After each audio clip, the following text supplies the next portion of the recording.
banyaknya pengetahuan tidak akan mengajari orang untuk bijaksana. Nah, ini kritik pada kita yang hanya maunya mengoleksi pengetahuan.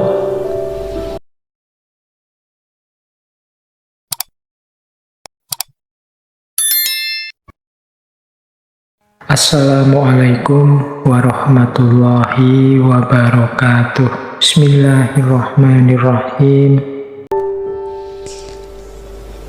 Oke, ambil nafas dulu sebentar. Materinya banyak hari ini.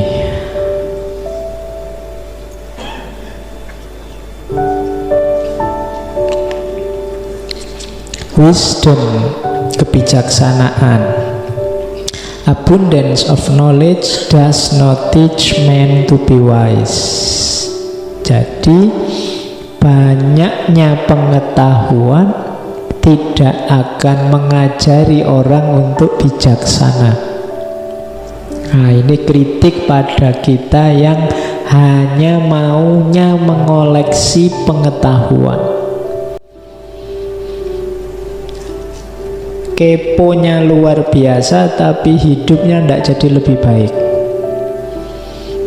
Mengoleksi pengetahuan, tapi pengetahuan itu hanya jadi ingatan di kepalanya yang tidak manfaat, tidak mengefek pada kebaikan hidupnya. Jadi banyaknya pengetahuan tidak serta-merta membuat orang jadi bijaksana. Tidak harus kamu kaget kalau ada orang yang apa saja ngerti, ditanya apa saja bisa jawab. Belum. Dia bijaksana kalau apa yang dia ucapkan, apa yang dia sampaikan, apa yang dia tahu melahirkan hikmah, kebijaksanaan dalam kehidupannya. Itu baru disebut orang bijaksana. Kalau hanya tahu saja belum disebut bijaksana. Karena kalau sekedar tahu, anak kecil juga bisa menghafalkan teori-teori, menghafalkan konsep-konsep, kemudian disampaikan ulang. Oke, jadi tidak sekedar tahu. Yang kedua, those who love wisdom must investigate many things. Orang yang cinta kebijaksanaan, berarti para filosof, itu bukan orang yang hanya ikut saja apa yang ada di sekelilingnya, tapi juga investigate. Dia meneliti, dia juga menyelami banyak hal. Jadi filosof itu tidak cuma membaca dari luar, tapi juga menyelami ke dalam. Jadi those who love wisdom must investigate many things. Harus menginvestigasi banyak hal. Oke, itu sama.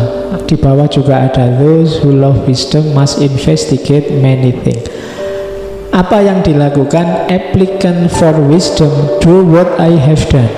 Orang yang menjalankan kebijaksanaan pasti melakukan apa yang sudah aku lakukan. Apa yang aku lakukan? Inquire within. Apa yang diinvestigasi pertama-tama?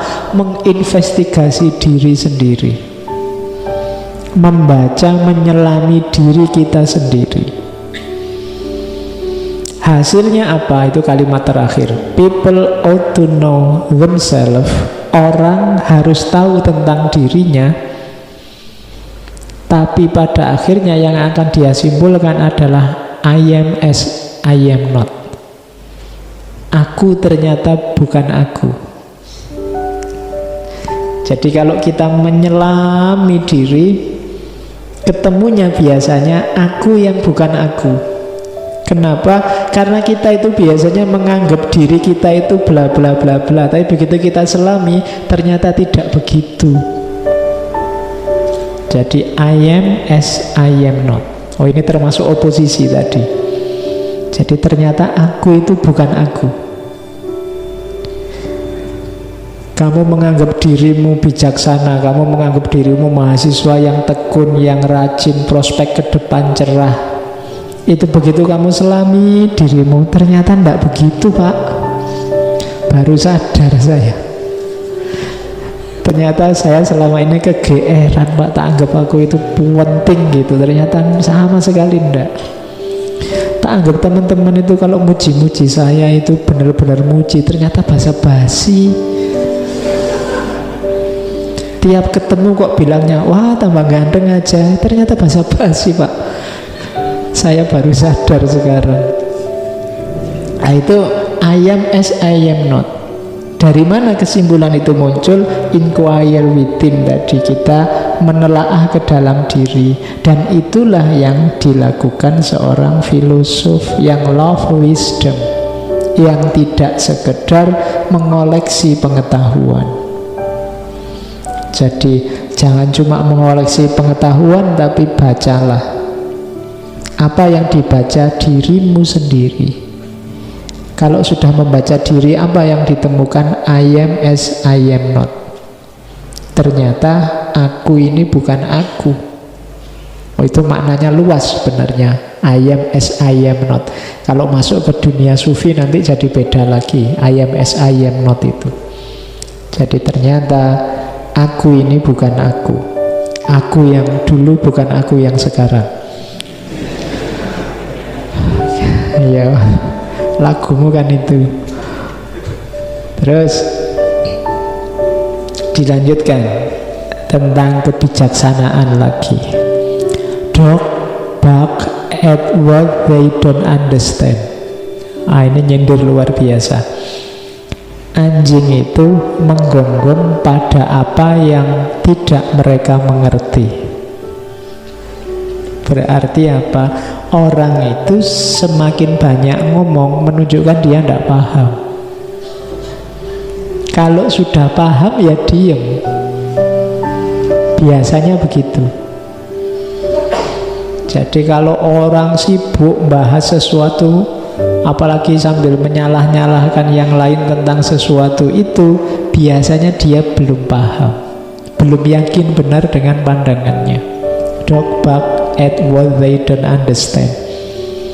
Jadi anjing itu kan begitu. Kalau ada orang lewat yang dia tidak tahu, dia curiga kan, terus dia menggonggong pada apa yang tidak dia paham. Makanya kalian ayo dikurangi menggonggongnya. Ya, jadi kenapa? Ya menunjukkan kita belum paham.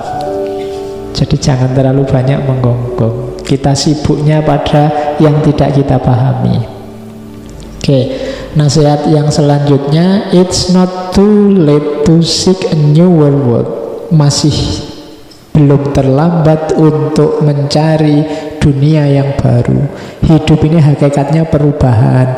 Kekurangan kita banyak, ya pasti. Ayo kita perbaiki, kita bangun dunia yang baru. Masih belum terlambat. Tidak ada kata terlambat kita untuk membangun dunia yang baru. Meskipun pemilu sudah selesai, menteri sudah dipilih, tidak apa-apa. Sudah yang jalan biar jalan, kita bangun dunia yang baru.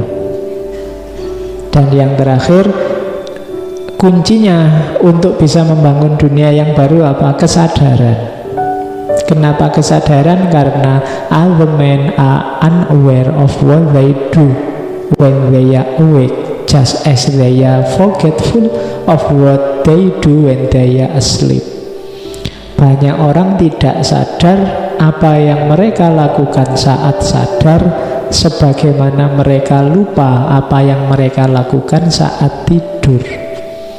Hidup kita ternyata sering tidak sadar.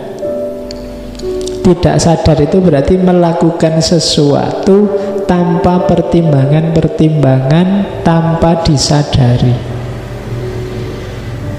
Biasanya ini karena rutinitas-rutinitas, karena tekanan masyarakat sekitar macam-macam yang kita jalan begitu saja, tidak reflektif, tanpa ada kesadaran. Maka kalau kita tidak sadar, ya kita susah membangun dunia yang baru. Jadi Syarat pertama kesadaran. Pengetahuan saja belum cukup, harus ada kesadaran.